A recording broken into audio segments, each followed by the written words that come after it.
નમસ્કાર, જય હિન્દ મિત્રોનું સ્વાગત છે તમે બધાનું ગુજરાત દૈનિક ન્યૂઝમાં। તે ચલો જુઓ લેતે છે ગુજરાતની 25 ફટાફટ બહુ સારી વિડીયોમાં આગળ વધો પહેલા તમે કેવી રીતે જીલેસે છે તેની કોમેન્ટ કરીને જર।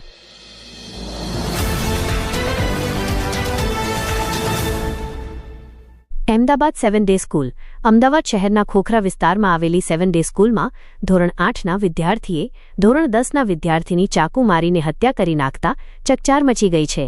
એક સામાન્ય ધક્કામુક્કીની ઘટનાએ આ ગંભીર સ્વરૂપ લીધું હતું। આ સમગ્ર મામલાની તપાસ હવે ક્રાઇમ બ્રાન્ચને સોંપવામાં આવી છે। પોલીસે આ કેસમાં 2 સગીરોની અટકાયત પણ કરી છે।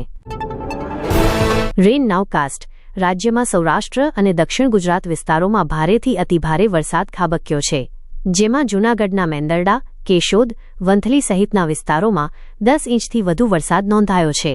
તેવામાં હવામાન વિભાગે 3 કલાકનું નાઉકાસ્ટ જાહેર કર્યું છે, જેમાં કચ્છ, સૌરાષ્ટ્ર, ઉત્તર અને દક્ષિણ ગુજરાતના 15 જિલ્લામાં રેડ એલર્ટ જાહેર કર્યું છે। ચાલો જાણીએ ક્યાં કેવો રહેશે વરસાદી માહોલ। ગીર સોમનાથ રેન। ગીર સોમનાથ જિલ્લામાં ધોધમાર વરસાદ વરસતા જળબંબાકારની સ્થિતિ સર્જાઈ છે। ભારે વરસાદના કારણે સરસ્વતી નદીમાં ઘોડાપૂર આવ્યું છે, જેના પરિણામે પ્રાચી તીર્થ ખાતે આવેલું માધવરાય મંદિર પાણીમાં ગરકાવ થઈ ગયું છે। મધુવંતી નદીના પાણી પણ ગામોમાં ઘૂસી ગયા છે। ભરૂચ ક્રાઇમ। અંકલેશ્વર શહેર બી ડિવિઝન પોલીસે જીએસટી વિભાગે જપ્ત કરેલ ટ્રકમાંથી સીસાની ચોરીના ગુનામાં સંડોવાયેલ વધુ 2 આરોપીઓને ઝડપી પાડી 2.43 લાખ રૂપિયા ઉપરાંતનો મુદ્દામાલ કબજે કર્યો હતો। વડોદરા। વડોદરા કોર્પોરેશનની માલિકીના ટીપી સ્કીમના પ્લોટ, મેદાનો, રસ્તા પૈકીની જગ્યા તથા અકોટા સ્ટેડિયમ આગામી નવરાત્રી મહોત્સવ નિમિત્તે ગરબાના હેતુ માટે ફાળવવા અંગેની દરખાસ્ત મંજૂરી હેતુ સ્થાયી સમિતિમાં રજૂ થઈ છે। Vadodara national board of examinations in medical sciences દ્વારા મેડિકલના વિદ્યાર્થીઓ માટે લેવાયેલી પીજી નીટ નેશનલ એન્ટ્રન્સ કમ એલિજિબિલિટી ટેસ્ટ પરીક્ષાનું પરિણામ મંગળવારે રાત્રે જાહેર થયું છે, જેમાં સયાજી હોસ્પિટલ સાથે સંલગ્ન વડોદરા મેડિકલ કોલેજના વિદ્યાર્થીઓએ ઝળહળતો દેખાવ કર્યો છે। અમરેલી ન્યૂઝ। ગુજરાતમાં સૌરાષ્ટ્રના દરિયાકાંઠાના વિસ્તારોમાં ધોધમાર વરસાદ વરસ્યો છે। આ દરમિયાન હવામાન વિભાગની આગાહી બાદ અમરેલી જિલ્લાના જાફરાબાદ અને પીપાવાવ બંદરનો દરિયો તોફાની બન્યો છે। ભારે પવન અને કરંટને કારણે દરિયામાં ઊંચા મોજા ઉછળી રહ્યા છે, જેના પરિણામે જાનહાનિનો ખતરો વધ્યો છે। ગણેશ ઉત્સવ 2025। ગણેશોત્સવને આડે હવે માત્ર ગણતરીના દિવસો બાકી રહ્યા છે, ત્યારે શહેરના વિવિધ વિસ્તારમાં શ્રીજીની મૂર્તિનું વેચાણ કરતી દુકાનો અને પંડાલમાં લોકોની ભીડ જોવા મળી રહી છે। વડોદરાના વેપારીઓએ આ વર્ષે 200મી વધુ દુકાનો અને પંડાલમાં 90,000થી વધુ મૂર્તિઓનું વેચાણ થવાની આશા વ્યક્ત કરી હતી, જેમાં અંદાજે 20,000 મૂર્તિઓ વડોદરા શહેરમાં જ વેચાશે અને તેના કારણે મૂર્તિનો કુલ કારોબાર 20 કરોડને આંબી જશે। જૂનાગઢ રેન અપડેટ્સ। ગુજરાતના સૌરાષ્ટ્રમાં આજે મેઘરાજાએ જાણે તાંડવ કર્યું હોય તેમ અનરાધાર બેટિંગ કરી છે, ખાસ કરીને જૂનાગઢમાં, જ્યાં જુઓ ત્યાં પાણી જ પાણી દેખાઈ રહ્યું છે। રસ્તાઓ બેટમાં ફેરવાઈ ગયા છે। ટ્રક હોય કે બસ બધા જ લગભગ અડધા ડૂબવા લાગ્યા છે। જૂનાગઢના દાત્રાણા ગામે અંદાજે 15 લોકો ફસાઈ ગયા હતા। આ લોકોને રેસ્ક્યુ કરવામાં આવ્યા હતા। તેના માટે તંત્રએ ટીમ તહેનાત કરી હતી। ત્યારબાદ આ લોકોને સુરક્ષિત સ્થાને લઈ જવામાં આવ્યા હતા। જામનગર।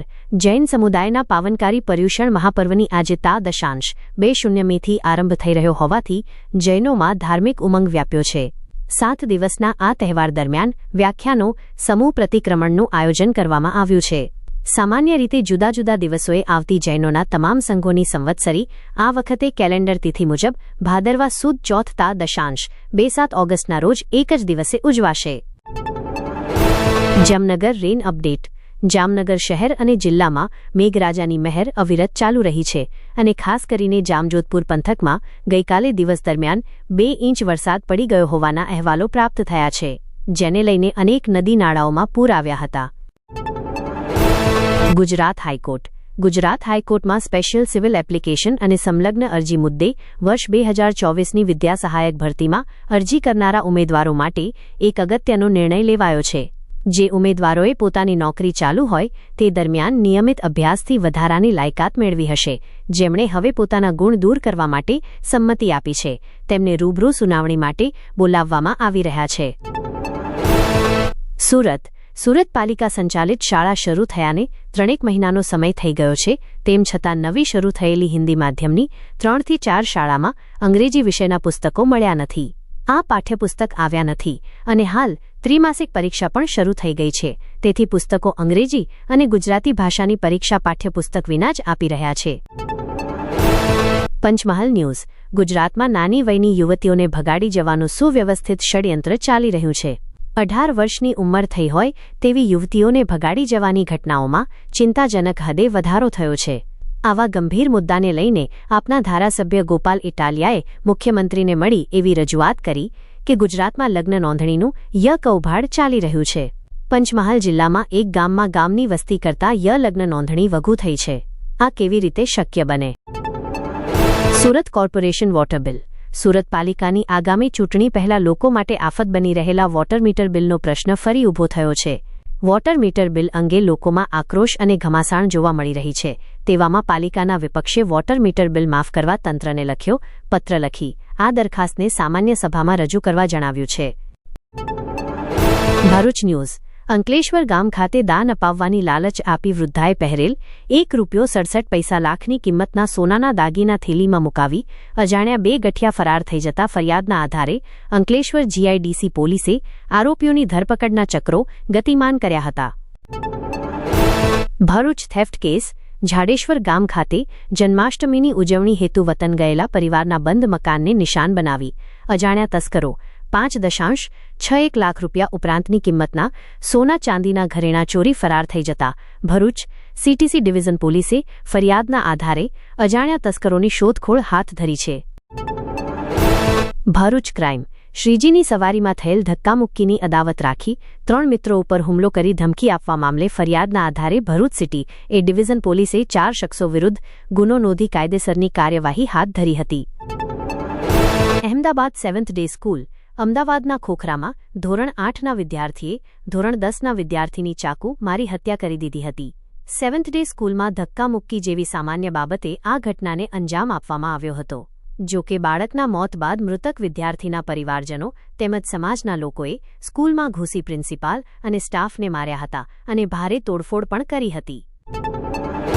હાલ મૃતક વિદ્યાર્થીની અંતિમ યાત્રા કાઢવામાં આવી છે, જેમાં મોટી સંખ્યામાં લોકો એકઠા થયા છે. વડોદરા કોર્પોરેશન. તહેવારોમાં POPની પ્રતિમાઓના ઉપયોગથી પર્યાવરણને થતું નુકસાન અટકાવવા અને ધાર્મિક આસ્થા જળવાઈ રહે તે માટે કોર્પોરેશન ગૌછાણમાંથી પ્રતિમાઓ સહિતની ચીજવસ્તુઓ બનાવી વેચાણ કરી રોજગારી ઊભી કરવા સાથે સમાજને પ્રાકૃતિક જીવન પદ્ધતિ તરફ દોરી જવા અનોખો પ્રયાસ કરાશે, જે અંગેની મંજૂરી મેળવવા દરખાસ્ત સ્થાયી સમિતિ સમક્ષ રજૂ થઈ છે.